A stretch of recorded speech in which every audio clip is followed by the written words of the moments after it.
সরস্বতী পুজোর দিন মানে রোববার দিন আমি আর আমার বান্ধবী সাজুগুজু করে বেরিয়ে পড়েছিলাম এদিক ওদিক ঘুরতে যাবার জন্য।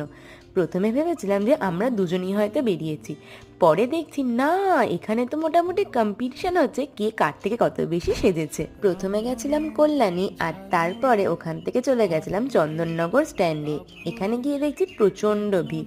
ও শুধু বান্ধবী না, সাথে কিন্তু এই দুজনও গেছিল। যাই হোক, চলো চলো আগে কিরকম সেজেছি সেটা দেখিয়ে নিই। তো এই ছিল আমার সরস্বতী পুজোর লুক। আর এখানে একটু ঘোরাঘুরি করে ফটো সেশন করে চলে গেছিলাম আমরা দুপুরের লাঞ্চ করতে দিল্লি রোডের ওপরে এই ফায়ার অ্যান্ড আইস নামের রেস্টুরেন্টটাতে। ও রেস্টুরেন্টের লোকেশনটাও যেরকম খুব সুন্দর, সাথে কিন্তু ভেতরের অ্যাম্বিয়েন্সটা আরোই সুন্দর। জমিয়ে খাওয়া দাওয়া করতে তো বেশ ভালোই লাগে, কিন্তু তারপরে যখন হাতে বিলটা পাই না, ভাবি এত কিছু বোধহয় না খেলেও হতো।